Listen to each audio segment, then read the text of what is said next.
People in this country think differently, and once you see it, you can never unsee it. Not because they're smarter, not because they're luckier, not because they work more hours, but because somewhere along the way, they were taught to see the world differently, and that one difference changes everything. Stay with me.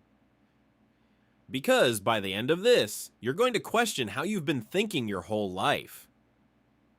Let's start with a question. When something goes wrong in your life, what's your first thought? Is it, why did this happen to me? Or is it, what can I learn from this? That gap, that tiny difference in response, is the difference between people who stay stuck and people who keep moving. And here's what's wild. That difference isn't random. It's cultural. It's learned. It's passed down from generation to generation. And some countries have been passing down the right thing for a very long time. Let's talk about the United States first. Now, this is not about politics. This is not about which country is better. This is about one specific thing, how people think about failure. In most countries, failure is something to hide. It's embarrassing. It means you weren't good enough. People don't talk about it. They move on quietly. But in the United States, something different happens. Failure gets worn like a badge. I started 3 companies before one worked. I got rejected from every university I applied to. I failed for 5 years before I figured it out. These are not stories people hide. These are the stories people tell on stage, in interviews, in books, on podcasts. And because of that one cultural belief, that failure is part of the process, not the end of it. More people try, more people start, more people risk. And yes, most of them fail, but some of them build things that change the world. Ask yourself this: in your culture, how is failure treated? And how has that shaped what you've been willing to try? Now let's go to Japan. Different country, completely different mindset. In Japan, there is a concept called Kaizen. It means continuous improvement, small steps, every single day, not big leaps, not overnight success, just 1% better every day. And over time, 1% becomes everything. The result? Japanese systems are among the most precise, most reliable, most efficient in the world. Train schedules measured in seconds. Products built to last decades. Processes designed to eliminate error before it happens.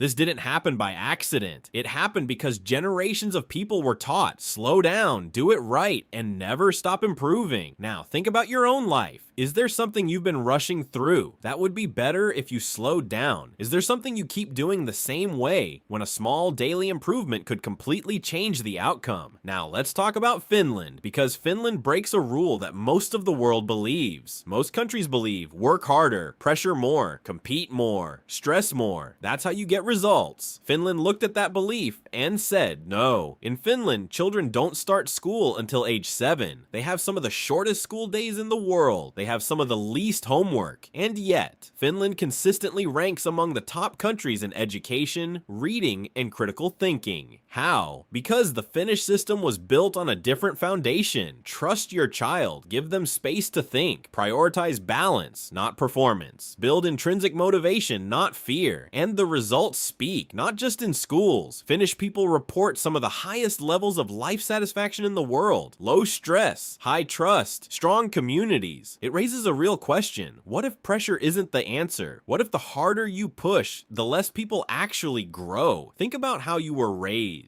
Were you pushed to perform or supported to develop? And how did that shape who you became? Now let's talk about Germany. Germany has a mindset that most people underestimate. It's not flashy. It doesn't make great Instagram content, but it builds things that last. The German mindset is built around one core idea: plan before you act. In Germany, spontaneity is not a virtue. Systems are. Structure is. Preparation is. Before a German starts a project, they have already thought about what could go wrong. They have already planned for the problems. They have already built the process. And because of that, German engineering is trusted worldwide. German infrastructure lasts. German products hold their value. This isn't luck. It's a mindset applied consistently across industries, across generations. Now ask yourself, how much of your life do you plan versus how much do you just react? Because the gap between where you are and where you want to be might not be talent. It might be structure. Now here's the part that changes everything. These are 4 completely different mindsets. American risk-taking,